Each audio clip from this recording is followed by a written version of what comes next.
Hello, everyone. I am trying to do not this one. I'm trying to do the part 3 from epigenetic immunity in asthma and allergies. What is the correlation between it? First, I say hi to everyone. Whoever is gonna be like have the time and interested in knowing simple science between the uh, human psyche and the physiology and the interaction with it and the environment, they are welcome to explore that. I dive into specific factors. So we we try to change the conversation about health and disease, and why at a sudden it's not at a sudden but it is awareness, a process of awareness. Some people are susceptible for specific diseases, and why shouldn't this be your final saying in life, that okay, it runs in the family so I can have it. However, we have to understand that our our state of awareness of our physiology, for our well-being, quality of life, interpersonal relation, the quality of the interpersonal relationships, and we understand that we inherited intergenerational trauma package that many are not signed for it. But however, this is like the the stick that everyone is holding against each other to find fault or to find a way. I am saying it is a subconscious mechanism, defense mechanism, that I don't have to suffer alone. Everyone has to suffer. So even it is not declared, but however, in the behavior, we witness it. So what if the person in front of you, they are part of the 20% that genetically severely traumatized and genetically predisposed, have been in situations that promoted what they are not assigned to, and this change in gene expression, or we call it epigenetic, the interaction between genes and environment. And environment is external and internal. It may seem complex, but when we understand it, like with one simple action toward one another, it can shift one of your genes. It depends on the severity, duration, intensity, and the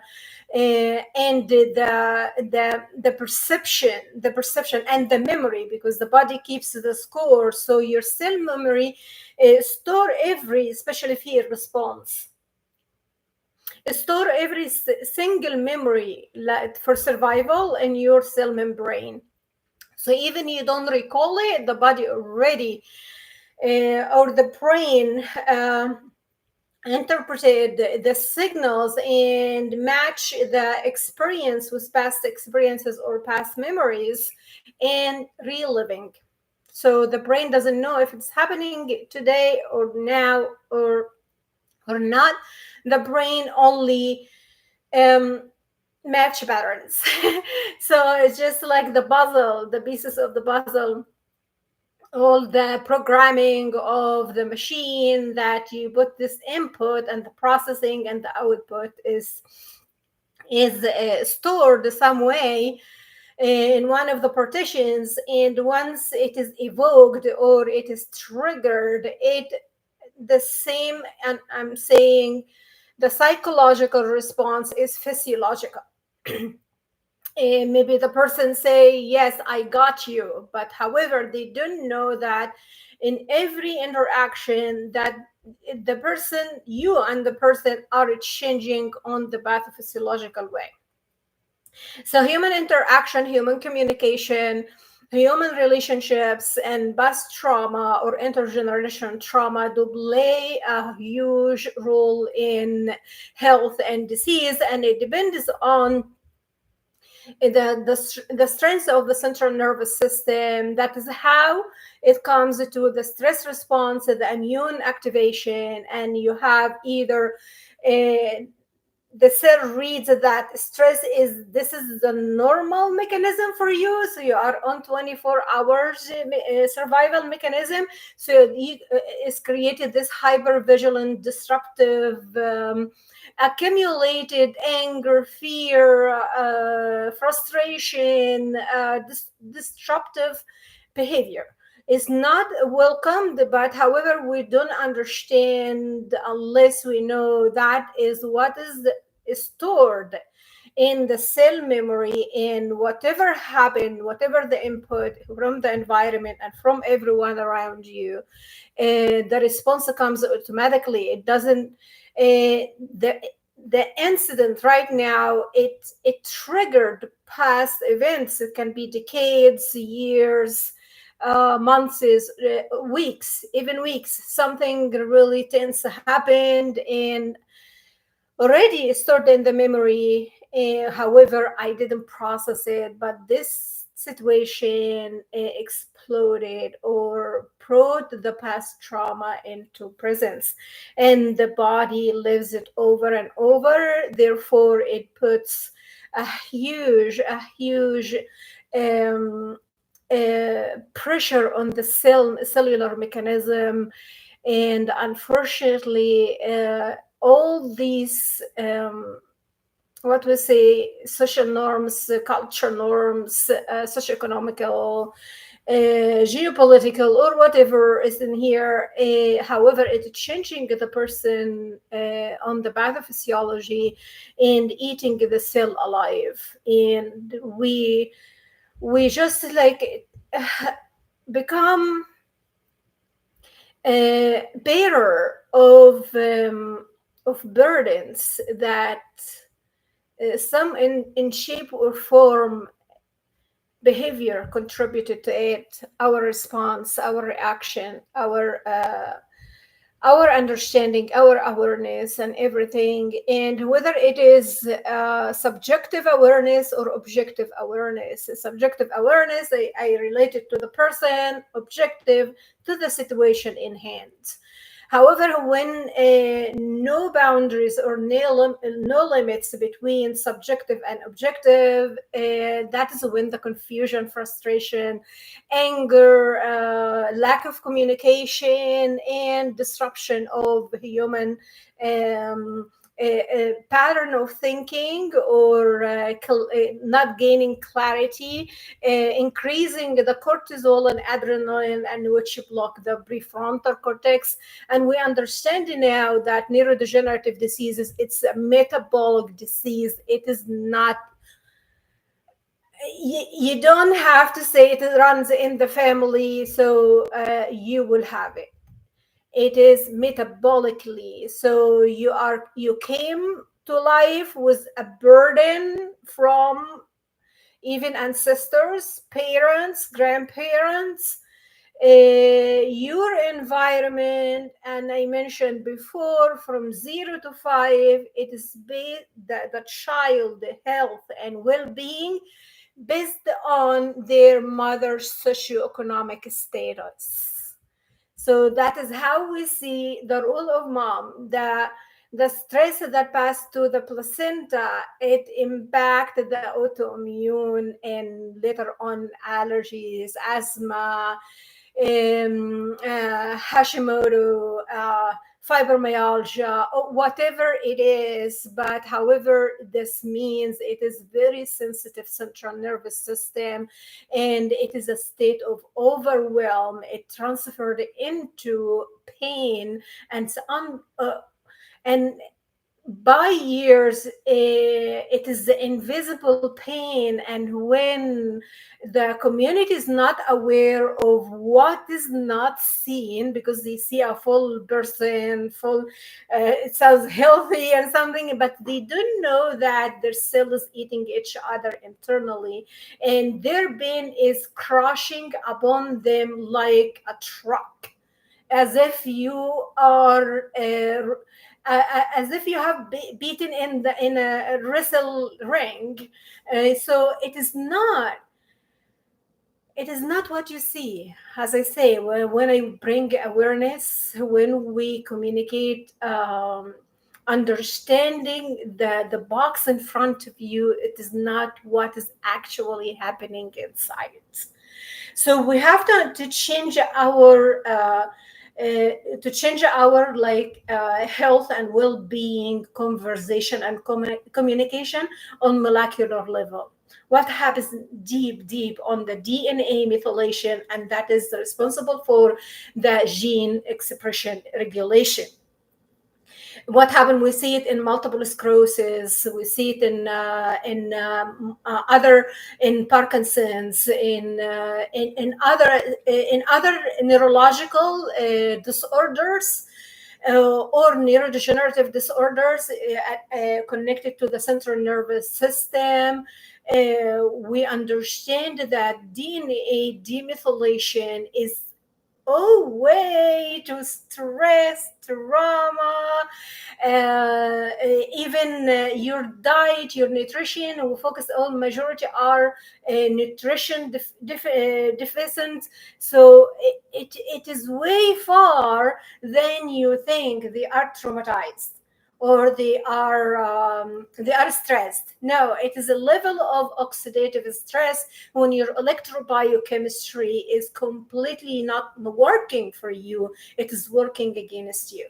And this is when we say, if you see even ADHD, pay attention. This is a DNA demethylation, and it's a central nervous system with the prefrontal cortex. So we have to go to nutrient dense, sleep quality, duration, balance, and everything. So we have to bring the person from the allostasis state into the homeostasis state, because that is originally your body, your cells, your mechanisms are working for you, not against you. But when they are overloaded, um, and I have to understand why they are overloaded, what are the external factors. And I did one, I'm going to do another video for that, the factors that overwhelm the central nervous system. You are going to be surprised. It is not only what you eat, it is not only what you inhale or what you put in your skin.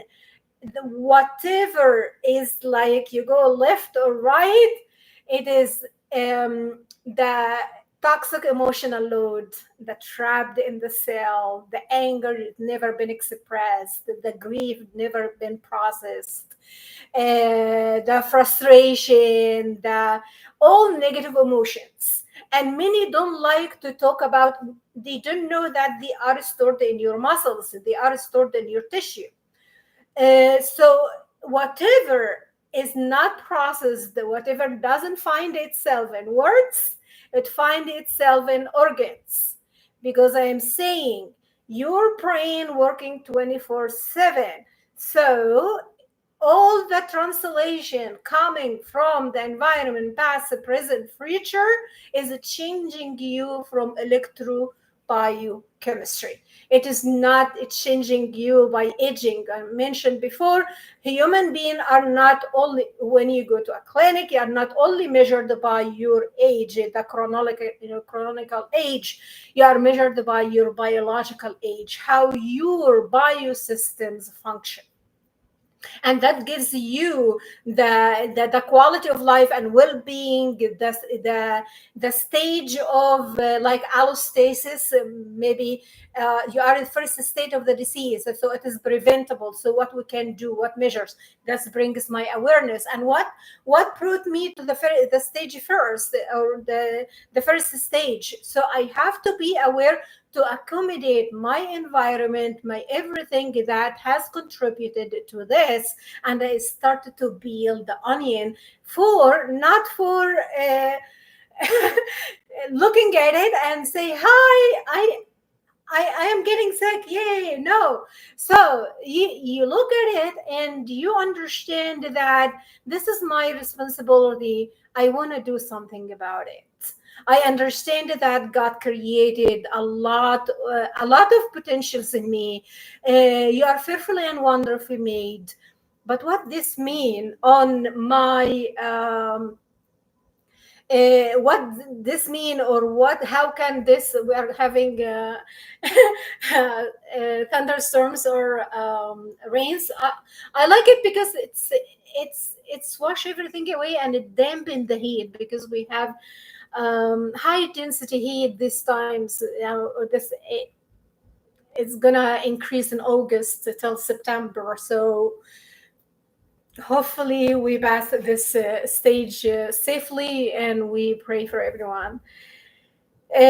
So going back, and this is the weather, this is like external part of of the environment. So how many pollutants it carries. So my body already is being loaded from everything surrounding me. And here comes the the interpersonal relationships, because we are not silo. Humans are a social being. But how this sociability or interactions with other add value, that's what we look for. Everything now is looking for value. What value it adds to my life, and what value it contribute for the better me today than yesterday. Children are not educated like that. We, our, like in our culture, we live holistically. We live holistically. We have the extended family. Even like there is tension and everything, but it goes by, and this is a familiarity, that the familial piety. So it is a dedication for the group than the individual. But when you are living in individualistic culture that is highly competitive, that is requesting and expecting from age probably 16 years old to be on their own and start a whole new life, that is huge. Unless I have this strong central nervous system, the person is gonna step in and do what they are supposed to do. They are gonna be successful in all measures. And I said the tolerance of your central nervous system to any input coming from the outside is the tolerance this way or that way or that way. And here you can conquer the world. That means you have the resiliency that you can operate from a state of clarity, awareness, and calmness, because the regulation of the central nervous system leads to calmness. And this is activation of vagus nerve, is rest and digest, the tenth cranial nerve. And I did a video about cranial nerves and their association between health and disease. So I'm not looking at the person from the outside. The outside, this is a framework for me. Yes, they are input, they are factors, they are information that are going to be given. But how the person operate within, that is what matters. That is the one, like, okay, well, let us go dive deep within. And many say, let us dive deep within, thinking that 10 minutes, like, okay, calmness or anything is going to allow me to erase decades of oxidative stress, toxic emotional trauma, unhealthy relationships. It takes a lot of effort and attention to reach the cellular level of being I am close by or I am near to my state of homeostasis. That is the balance. That is every organ is working as it is supposed to be. That is a continuation if they are children or adolescents or young adult. That is a continuation on strengthening the development of the prefrontal cortex, and make informed decisions, make a well-known rounded decisions. It doesn't match with everyone. It matches where I am, who I am, and what are my priority. So we misunderstand between being saying yes for everything, and not being selective with what matters and add value to the day, and we grow from this point. We have, like, we encountered a life that is filled with like agendas, invitations. It's a lot. It's a lot. But what are the core principles, so the pillar to establish a well-balanced life that align with my priorities, and the one are close by, and those who I love and care for, and that what is your your first priority is not anything else. However, with the social status and social class and the competitive state, it allowed many distractions to be added into the human life that separated the person from themselves and separated the person from those who they love, because it was overwhelming to the central nervous system that a well sound decision is not expected or not in place. The person is not functioning from homeostasis. The person is functioning from survival, from fight flight, from fight flight, freeze, fawn, fiend. All this is accumulated, and it builds toxins, and these toxins excite toxicity, like that the overload of cortisol and adrenaline and norepinephrine, all these excitotoxicity, glutamate, histamine. And I mentioned before, histamine is underestimated, understudied, because it's very interesting molecule, and very interesting. It's a hormone and a neurotransmitter at the same time, and all about the thyroid health and its importance in fighting infection, for example, or you have a bite, like. And it's creating this itchiness, but it is increase the immune response, and that add another layer of stress on the immune response, and who's gonna be deployed the TB series and all of that together, and how far they can sustain this mechanism of overload of excitotoxicity.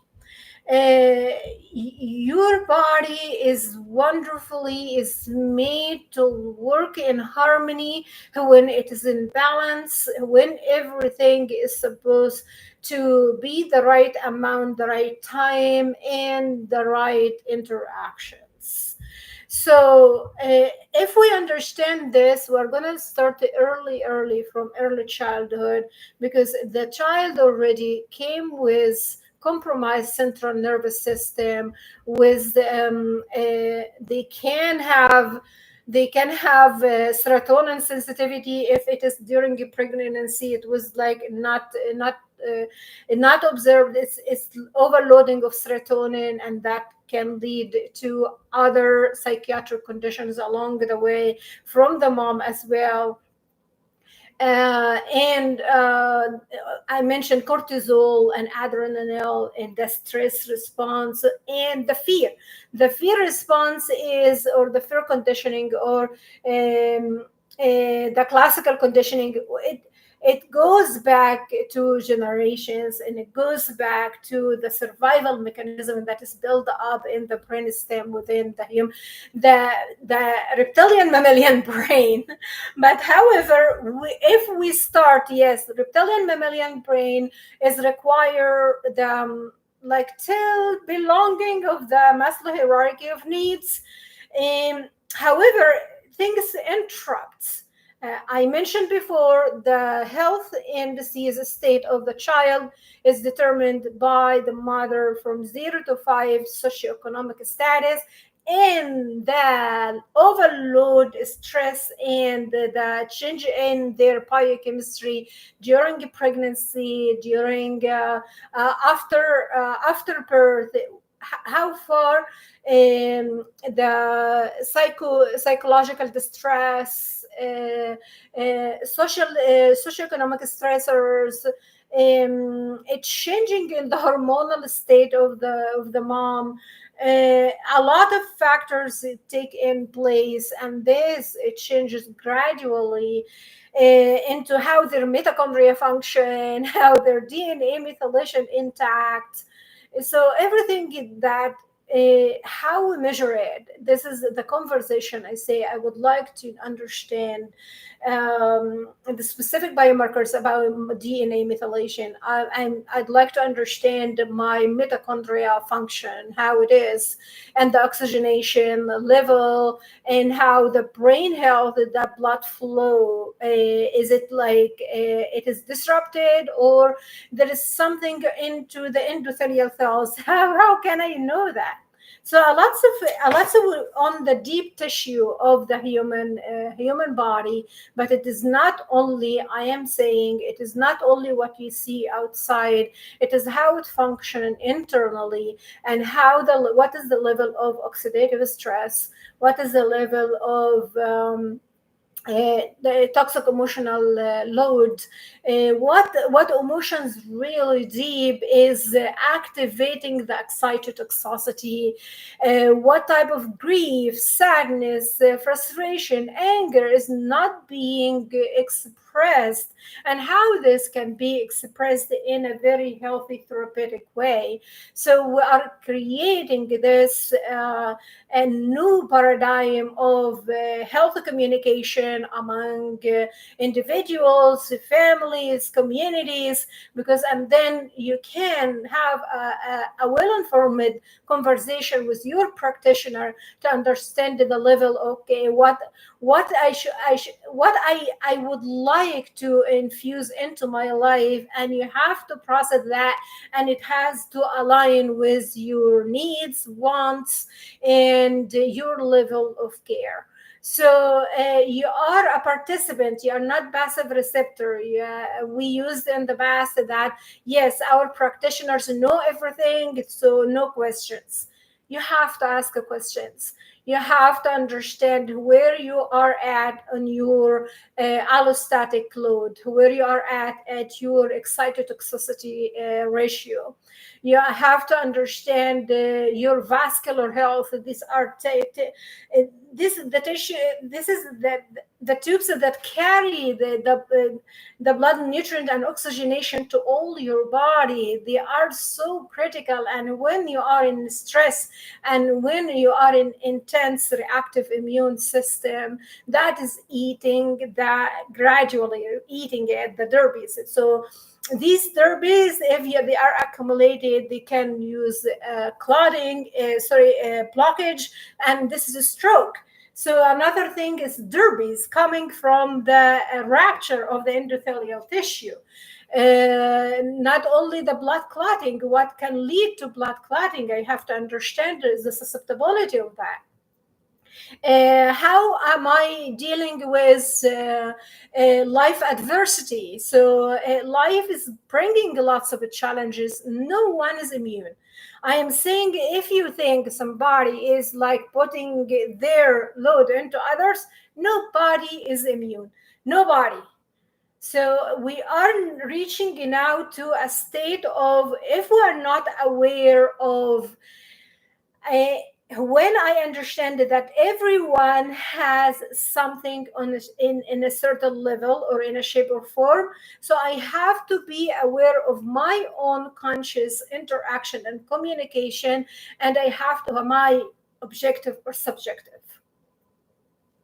So unfortunately, we are in a very diverse community, a very diverse world. And still, the language of communication and the language of interaction requires a lot, especially with vulnerable, those 20%. And I mentioned before, 60% of women are subjective vulnerable to chronic illness, and 7 out of 10 people for neurodegenerative diseases, 7 are women. We have to understand the load we are adding to one another and how far the central nervous system is overwhelmed, how far the stress, the cellular stress response is being already, the memory said, that is the norm, I'm going to activate from that, and there is a party with that. The zombie, I mentioned the zombies having a party. So, so, and that is, I don't know how many can relate, but it happens. A zombie having a party in the human, and it based on your epigenetic or your gene predisposition. Specific diseases are manifested. However, with DNA methylation, that is the rupture of the nerves, and it leads to the person is having less quality of life over time, and it leads to disability. So I don't think this is God's will for us. We have to say, so we have to do something. We have to do something. If it is like little, if it is little, small things can measure up later on. And someone has to start the conversation, especially with diverse culture, with collective perspectives, with the social dynamics between male, female, older, younger, children. All this I have to understand is my communication is subjective, it is directed to the individual and judgmental, or it is objective with the situation I have. So we have to go back to our own personal biases. Everyone has their own biases. So how am I having like awareness of my biases? Any practitioner have to identify, and they have to go through sessions that they identify their biases, and they they understand how to navigate through this, because this is part of the ethic code of ABA or AMA. Ethical codes is important. It can lead to loss of the license or loss of the practice or liability. So it's a liability. So lots of things that we are as humans. We have rules. We have a specific framework on how our life to go. So how far my boundaries and limits contribute to that? How far my awareness of my excitotoxicity ratio and allostatic load is impacting my epigenetic or my gene expression? Is it allowing to other factors to take place? And I see in MTOR, this is in diabetes, in Alzheimer, in Parkinson's, and other diseases that already, if we understand it, it is the emotional toxic load that overloaded the central nervous system and started to activate the zombies into the body, and started to modify it into disease, the allostasis, not to promote health or the well-being for the human being, from like autophagy, from cell growth and rejuvenation. So all of that interact within us. So I'd like to continue my conversation today. My focus of this talk is epigenetics and the correlation, epigenetic immunity, asthma and allergies, and the non-coding RNA. So all of this I'd like to go through. Another part of uh,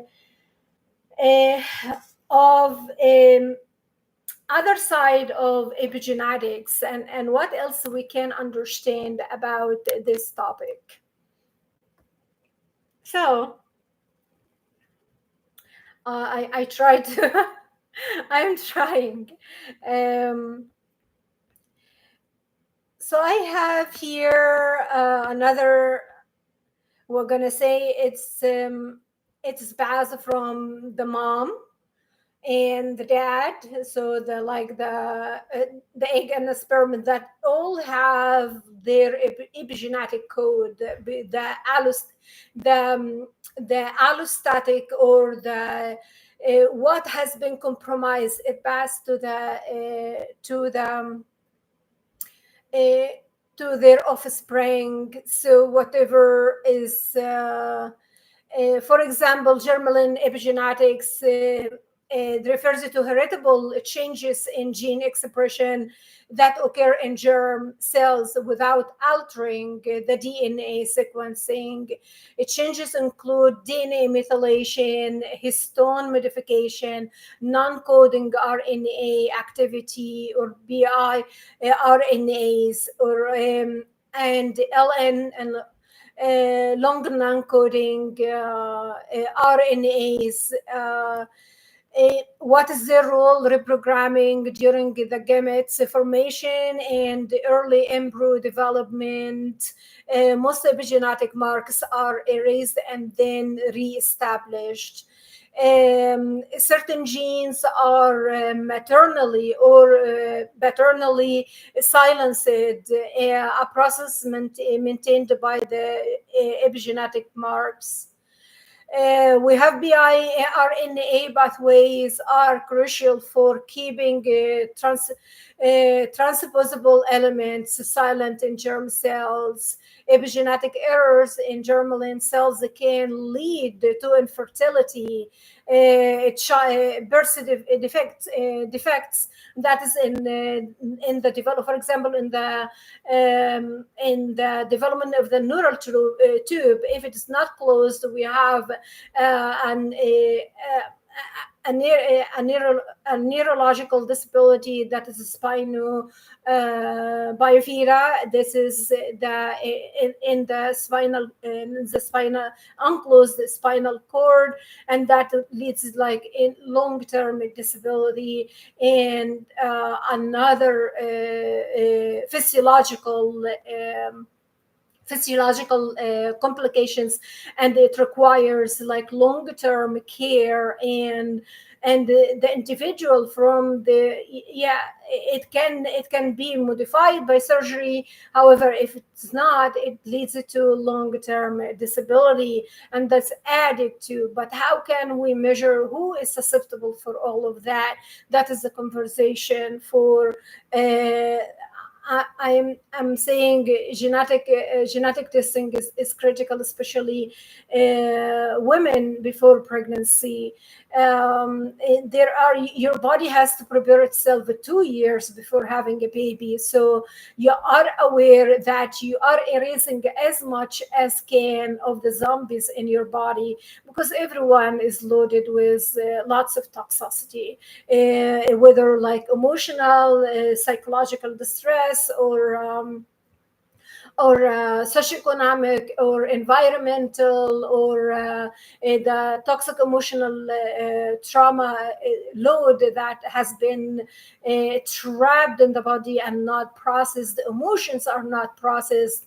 For example, unhealthy diet, over processed food, having susceptibility for or pre-diabetes or anything like that.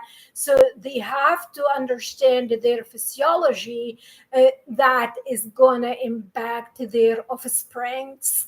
Normally, this majority of women go unnoticed, and then the society, not only the family, carry the burden.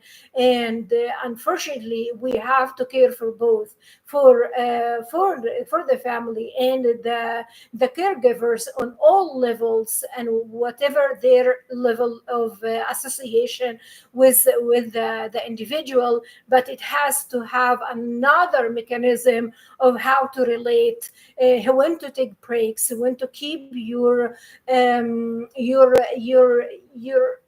self-care in check, and it is not on survival and running on autopilot, because all this is impacted and loaded into the central nervous system. I mentioned before, like the Parkinson's started in the GI tract early in mid 20s. It started as like microbiome disruptions, IBD, or anything disruption in the microbiome or in the gut health. It leads later on into Parkinson's disease. That is one of the factors, and it is in the literature. We have the gene mutation, and gene mutations is really the single nucleotide changes, and mostly is correlated with autoimmune diseases.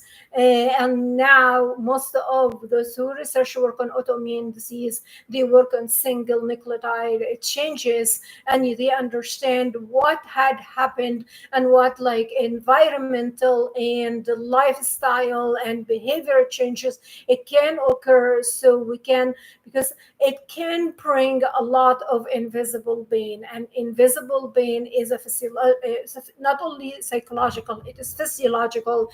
And unfortunately, everyone is being judged that they are all in their head and they are making it up.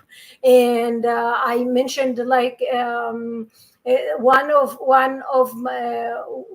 one person I know that they were labeled with the conversion disorder. That means that their emotion is turning their body to the cells to eat itself, and they show the symptom of cold, other diseases, but unfortunately it is not real. It is false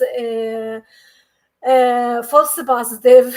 So this is really interesting if we understand how your psyche, how your emotions, how your personal relationships, how how you operate through the day, it can interact you on the long or short term.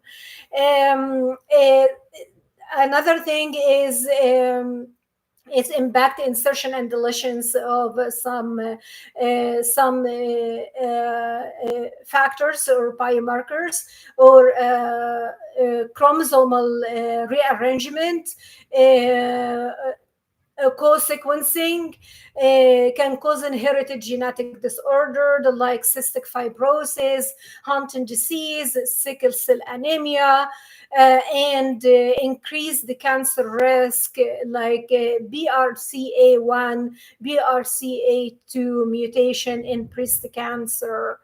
Germline mutation can be identified through genetic screening. The genetics testing is so essential, especially those who would like to have children. It is better to understand it and have a genetic counseling, so you understand what what is the probability? What is your prospective outcomes? What changes you need to take and beforehand, and to prepare the body in a right way, that you are not passing through the placenta this burden to the offspring, and the vicious cycle goes on and on and on.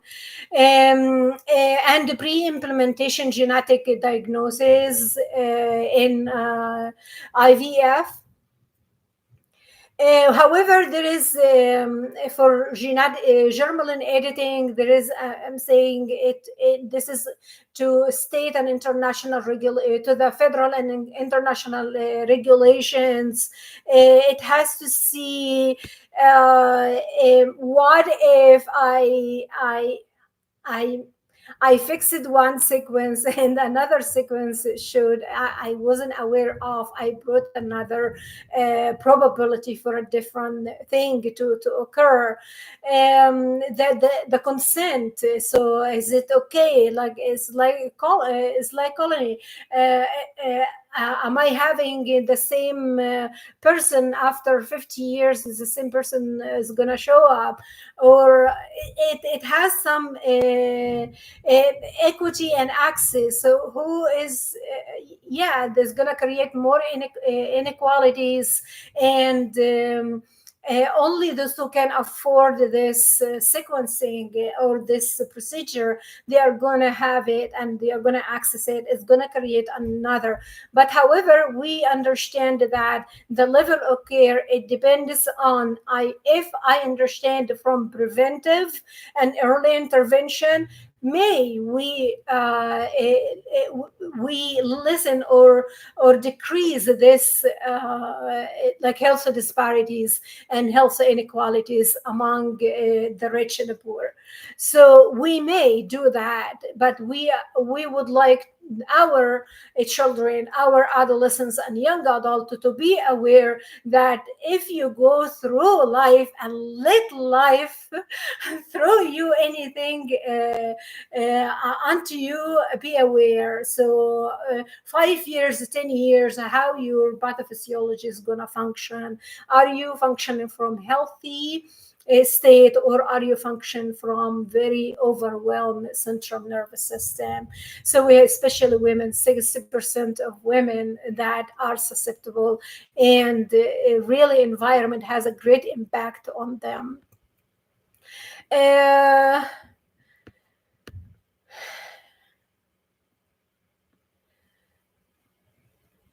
Another thing is long-term, long non-coding RNAs and circulatory RNAs can regulate miRNA function by acting as decoys or modulators.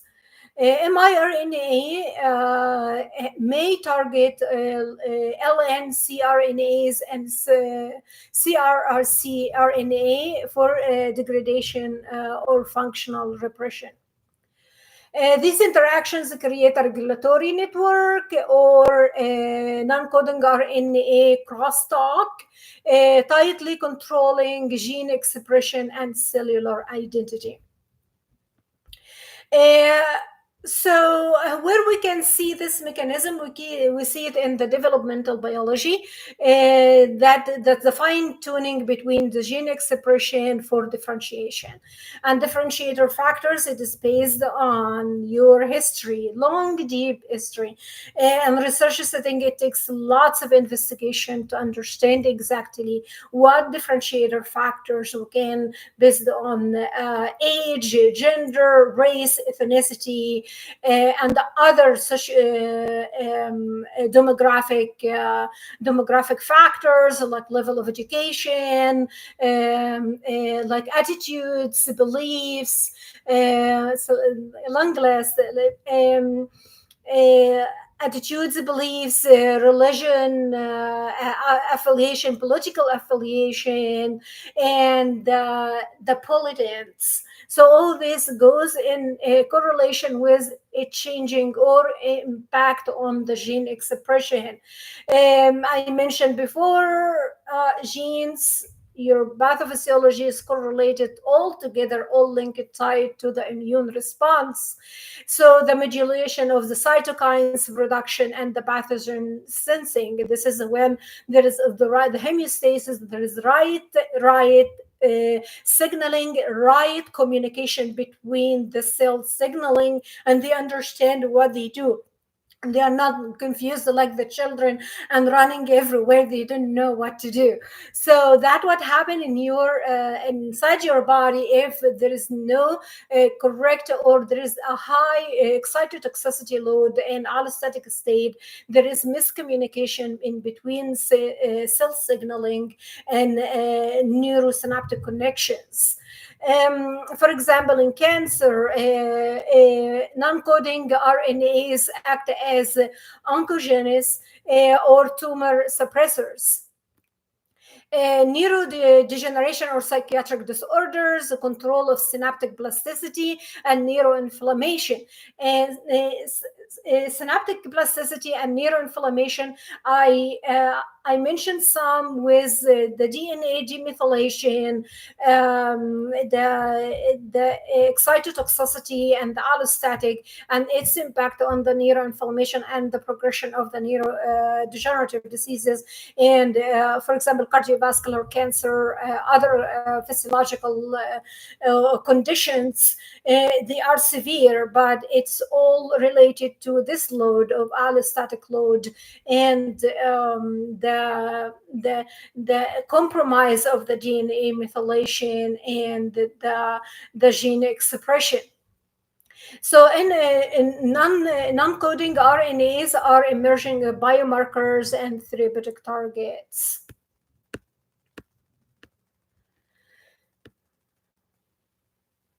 For germline mutations, we can see it in cystic fibrosis, Huntington disease, and sickle cell anemia.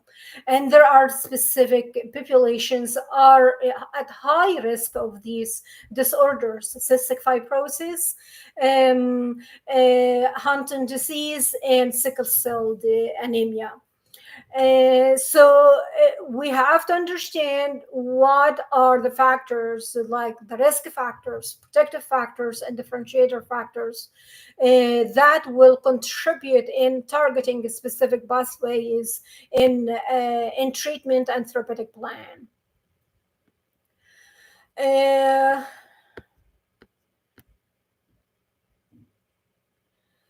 As I mentioned before, the germline regulation, because this is the genetic screening or genetic testing, it requires a country-specific legal framework because it's like the embryonic cells. It's like the stem cells. So still now there is a lot of like if there is an abortion, so there is the stem cells, but it goes.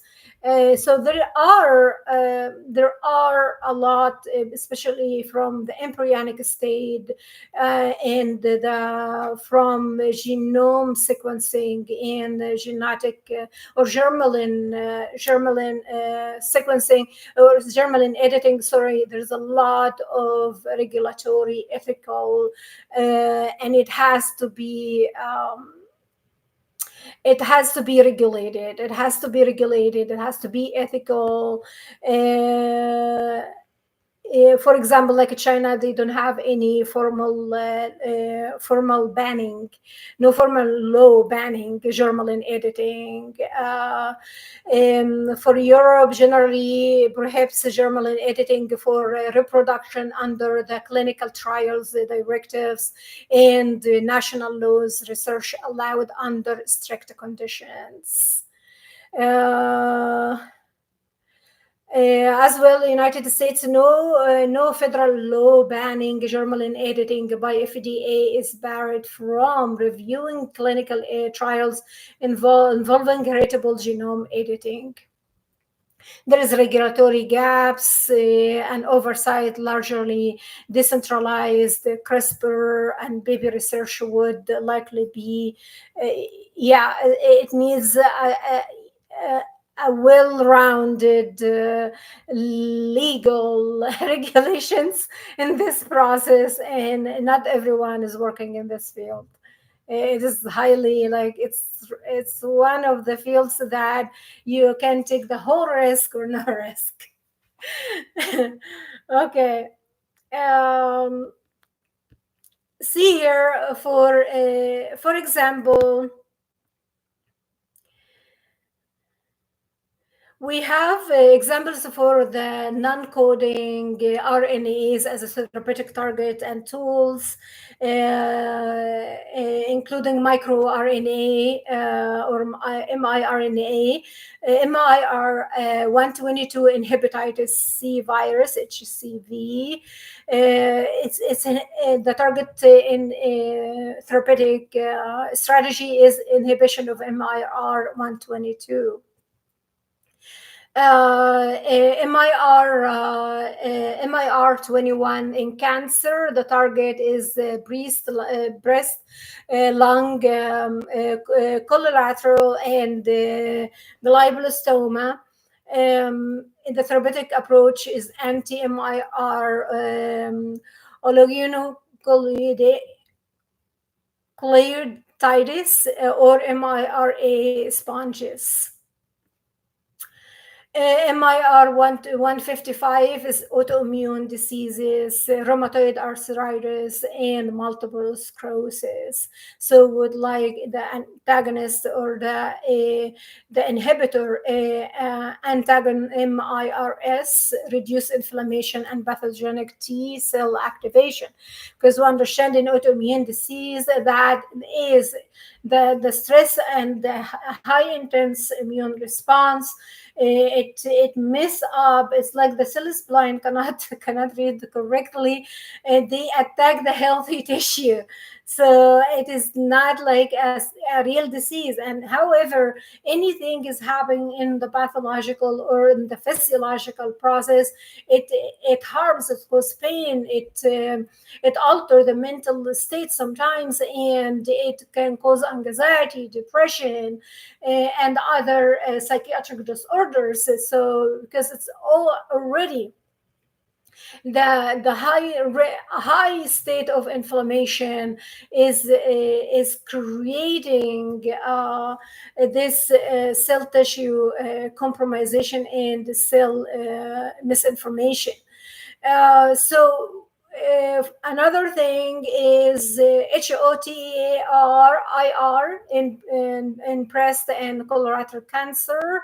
The HOTAIR recruits BRC2 to silence tumor suppressor genes. The target approach for therapy is siRNAs and antisense oligonucleotides against HOTAIR reduce tumor invasiveness and metastasis in models. For example, MALAT1 in non-small cell lung cancer or NSCLC promotes the proliferation and metastasis via EMT regulation. Prospective strategy for therapeutic strategy using logged nucleic acid LNA gabamers inhibit tumor growth and migration.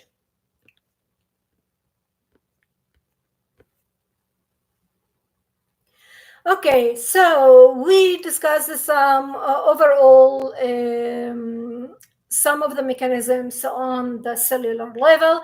Now I coming. So, what is the correlation between all of this and asthma, allergies? Where they fall into? Where they fall into?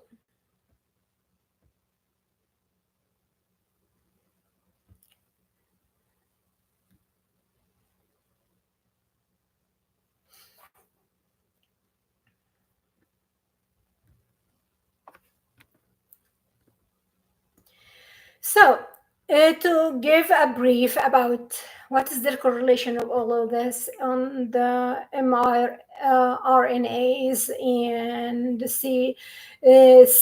circulatory RNAs and long non-coding and non-coding and things like that. So what is the correlation here? So asthma and allergies are chronic inflammatory. So this goes back to the stress response, the activation of the immune response. What is going on? Am I fighting a pathogen or something? And how long this circle is going to take, and the repetition, the duration, the intensity, and severity.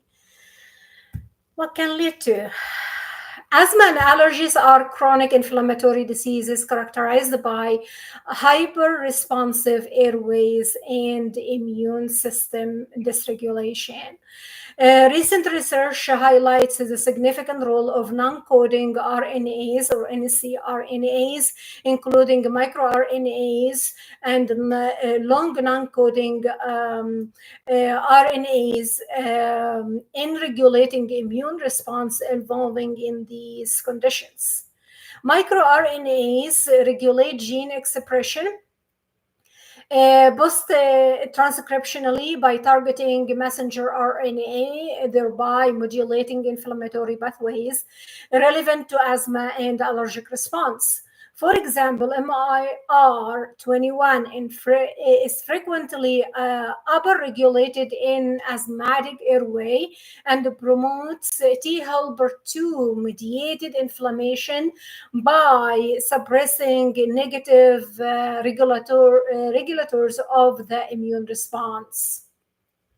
Similarly, MIR 146A acts as a negative feedback regulator of inflammation, and its dysregulation is implicated in asthma exacerbations. Long non-coding RNAs are emerging as key regulators in allergic diseases. The LNCRNA BVT1 is overexpressed in asthmatic patients and influences airway remodeling by modulating fibroblast proliferation and inflammatory mediator release. Another long non-coding RNAs, MEG3, has been shown to affect allergy airway inflammation through interaction with miRNA and epigenetic modulation of immune-related genes. Non-coding RNAs contribute to the balance between different T helper cells responses. This regulation of non-coding RNAs can promote the T helper 2 biased immune response, typically observed in these diseases.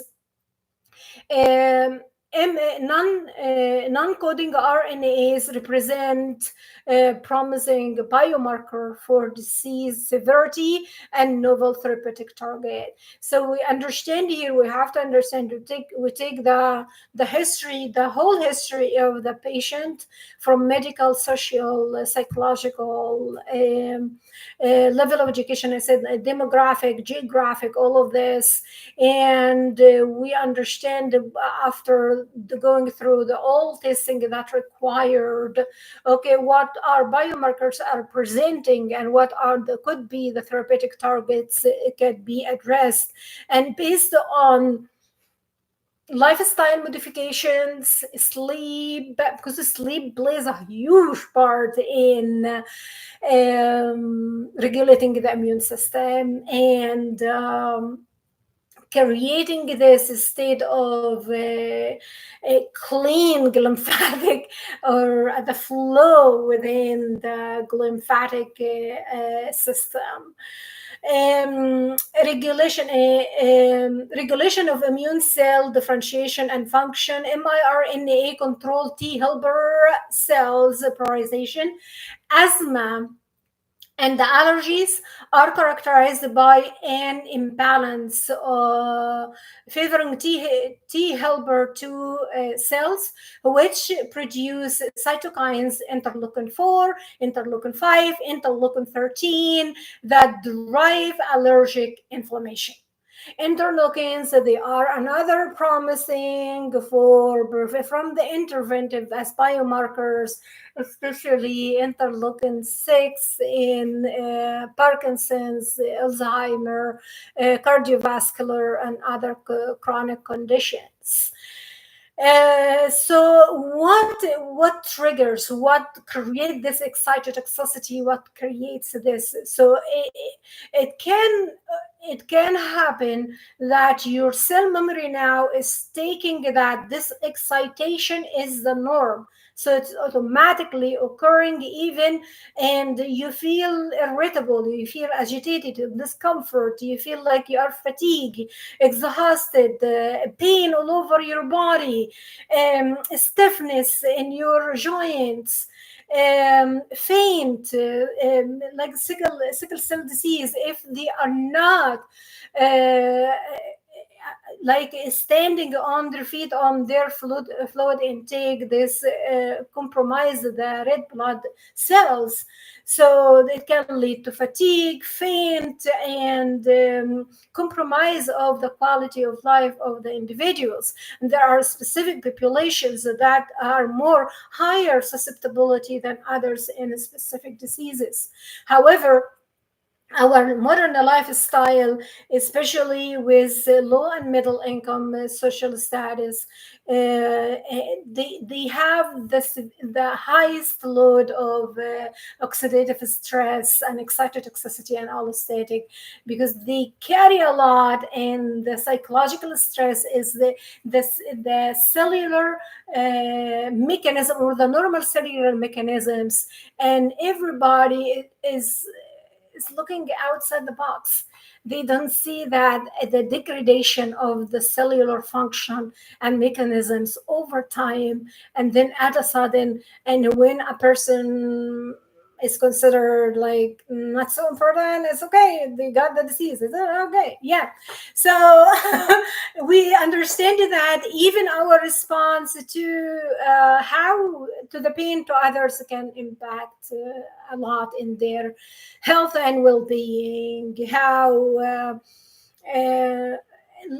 it's it requires a lot of, especially for those who are vulnerable, subjective vulnerable, and specifically for a specific population that they are taking for granted, and their their their identity as a human being is not considered.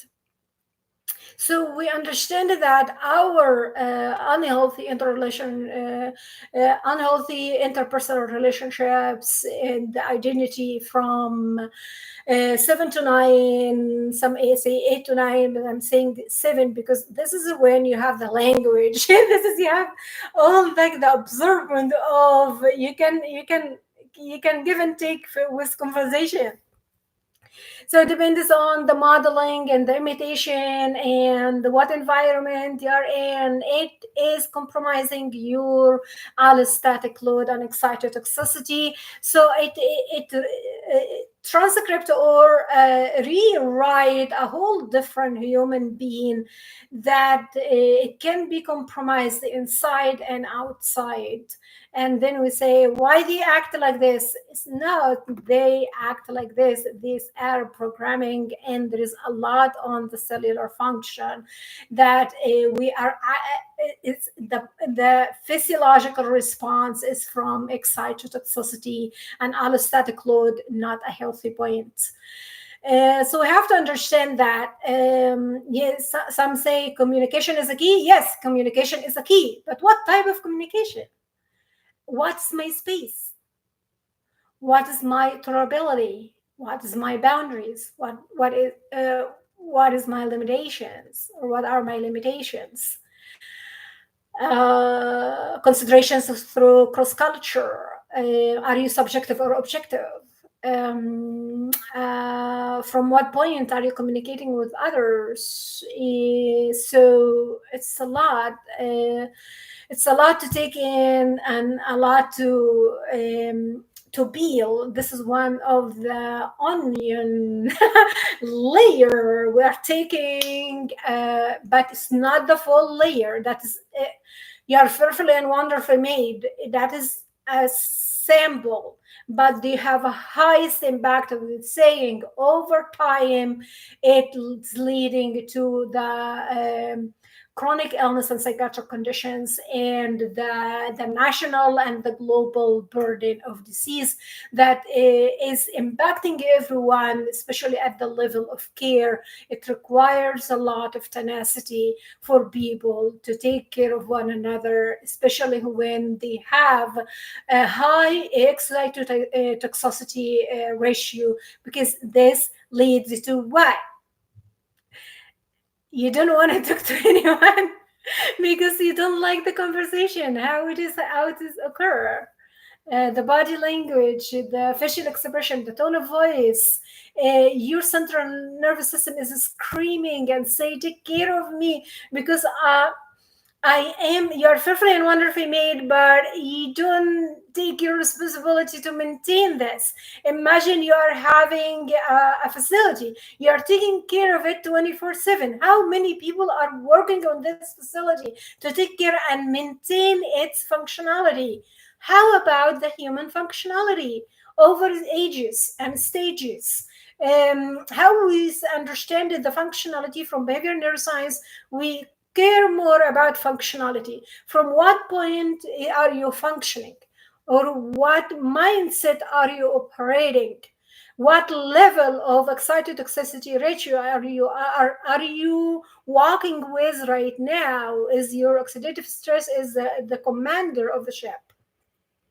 So we have to understand that our language with our own self has to change. It is not only I am tired, I don't feel well, I would like to, I say I don't know why. So what are the biomarkers that drive this behavior, that drive this level of inflammation? And inflammation is stress number one disease now, before stroke, cardiovascular and everything. Inflammation is number one challenge in finding all research clinical setting. How can we modulate the central nervous system, and how can we regulate the immune response? That is keeping the whole like institutions, clinics, academia, everyone is looking from specific population, of course, but until the solution comes to the public, many lives are lost, many people life are compromised, many disabilities occurred, loss of productivity. It's as if like, yes, the river runs on dry. The river runs on dry, and this is not a healthy state for any person to function from or relate to anyone. So I have to relate from a healthy point of view, from a state of awareness and a state of understanding, and not a state of the what we see tit for tat or something like that. So again, the regulation of the immune system, that is the miracle of miracles. It happened in any clinical or any therapeutic setting, the regulating of the immune system, because then I'm going to reach the homeostasis, the balance, and the functionality of the biosystems. So asthma and allergies are characterized by any imbalance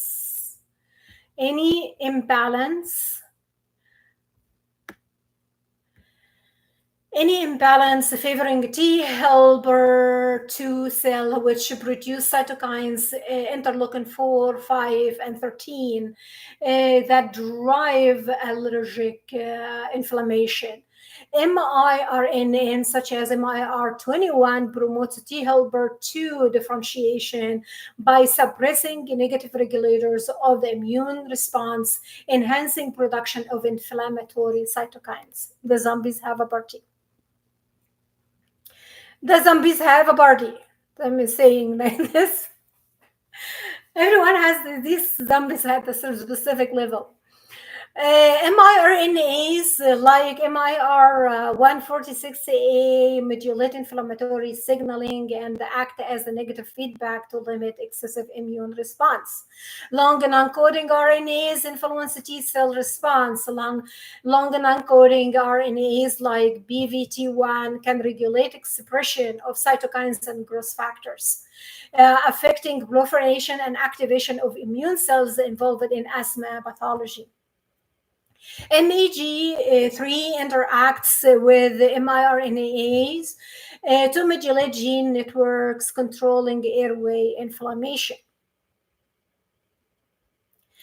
Okay, we'll go back to the role of epigenetics in that. So miRNA bind to mRNA transcripts and immune-related genes to inhibit translation or promote degradation, tuning the inflammatory response.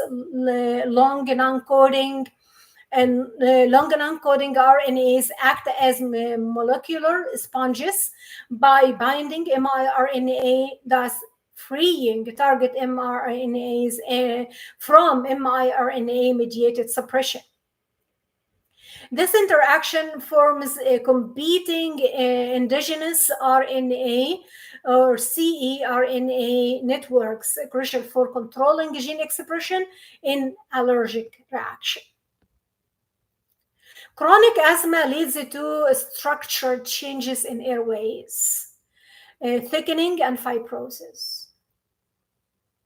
That is due to the high inflammatory response. The thickening of the wall, therefore, they are not contracting or stretching like normal. So it's going to lead to limitations and compromisation in the lung capacity. Non-coding RNAs regulate genes involved in fibroblast proliferation, extracellular matrix disposition, and smooth muscle hypertrophy. The shrinking of the muscle. It was mentioned before, I was told that we know only the body mechanisms and function from 1% of the extracellular fluid, but no one knows exactly the full mechanisms in the intracellular fluid.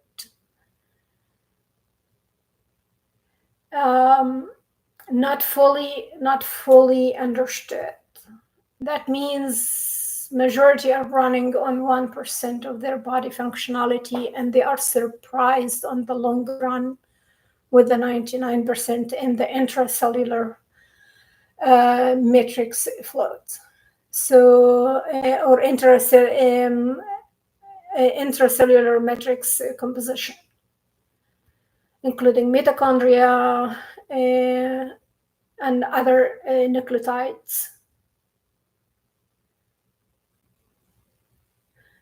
So I didn't know that requires like a lot of investigations and a lot of understanding how far we are from the awareness of the intracellular matrix composition, understanding the functionality of the whole homeostasis and allostasis as well. For example, long non-coding RNA BVT1 modulates TGF-B1 signaling, key pathway in fibrosis and remodeling. And fibrosis leads to, or fibroblasts can lead to stroke. Non-coding RNAs are biomarkers, apparent expression of specific miRNAs, for example, MIR21, MIR160, 146A, and long non-coding RNAs like BVT1, MAG3 correlates with disease severity and treatment response. Targeting these in non-coding RNAs using mimics or inhibitors could modulate immune response and improve asthma allergy management.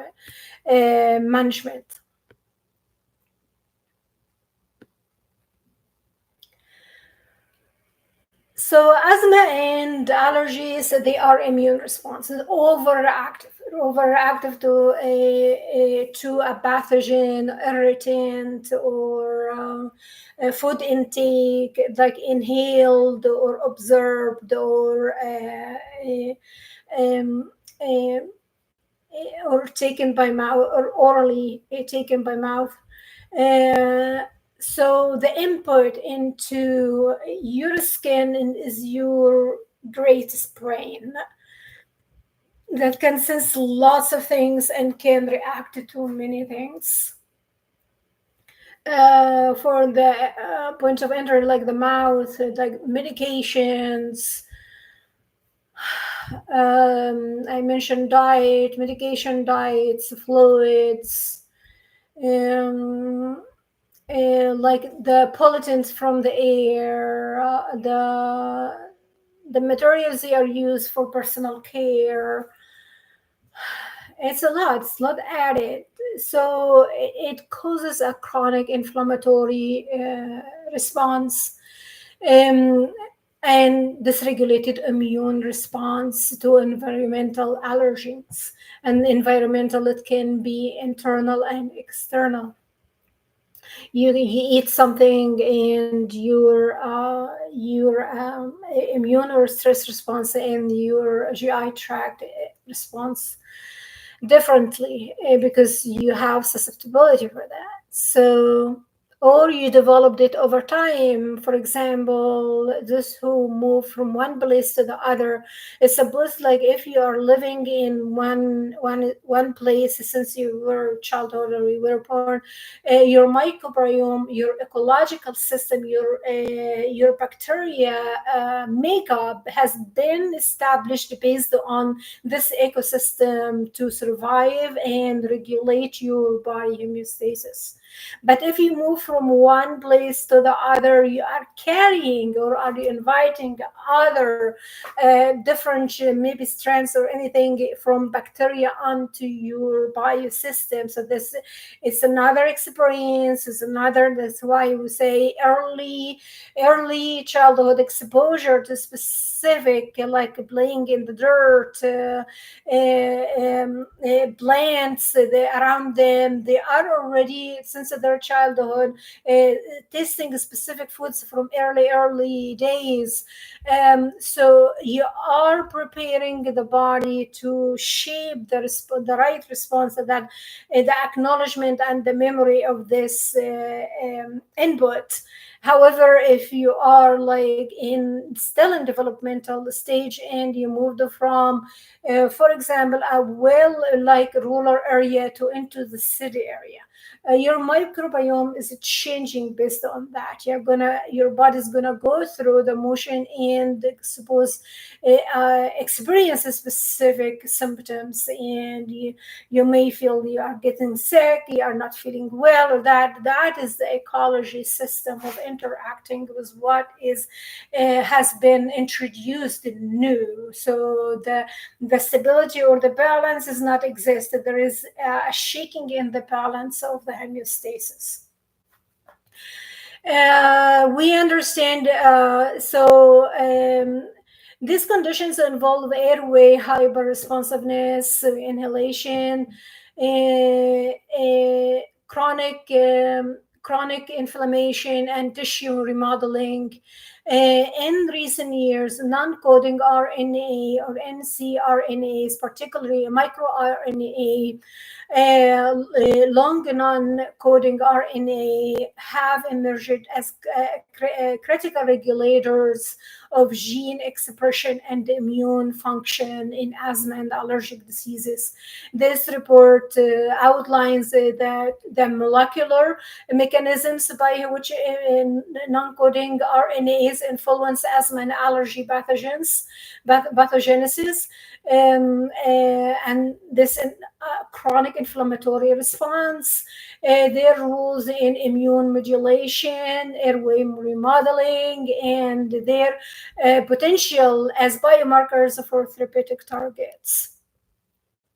So, non-coding RNA in the immune cell differentiation in asthma and allergy typically exhibit a skewed immune response. Skewed is going to be to the right or the left. This is from statistical studies. So this is to the right is the negative, to the left is the positive, and we have outliers. So this is our like the they can be this highly risk or susceptible for developing asthma. And when I say outliers, outliers in any statistical studies, I say outliers are the high vulnerable population. This population can create the imbalance in any situation if it is not addressed and if it is not understood. Because everybody is functioning from a point where they came from, or what is the type of environment they are familiar with. Unfortunately, when we say ambiguity or non-familiarity, this is the stress response, and this is the immune dysregulation or tense immune response. So there is a pathological activation in your body without you even know, just to be familiar or to understand the new. But however, ambiguity brings a disturbance to the cellular communication. So we have to understand, okay, so whatever situation, what is the mental image I have to prepare in my mind, the what if scenario. If I am walking into a situation and I'm not aware of it and I'm not mentally prepared, that is when all the predisposed or your history of trauma is gonna flood and is gonna be a surprise for everyone around you. So you can witness it, you can experience it, you can, if you're working in, for example, in high critical area care, you're going to be familiar with that. But at the beginning, you're going to be shocked. You're going to be like, there is this neurological reorganization.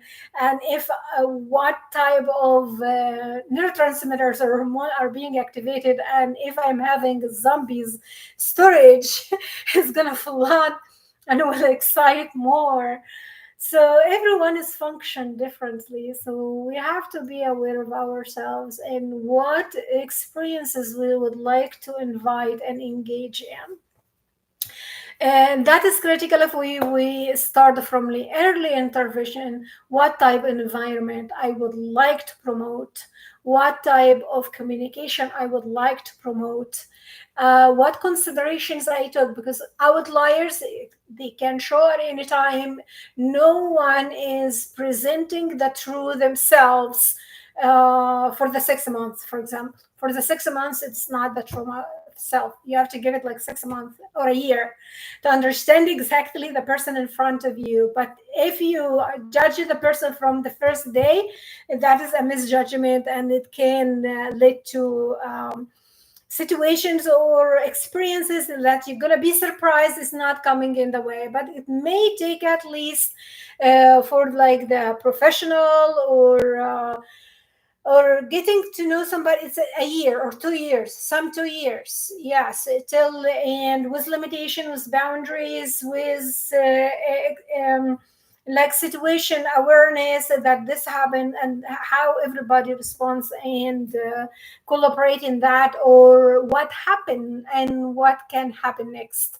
So for you, you have to understand that every interaction, every experience, every memory, it is shaping a part of your RNA, or your immune response and stress response and the regulation of the central nervous system, and that is who you truly are. That is who you are. Not what I see. Like you can wear the fancy way, no matter.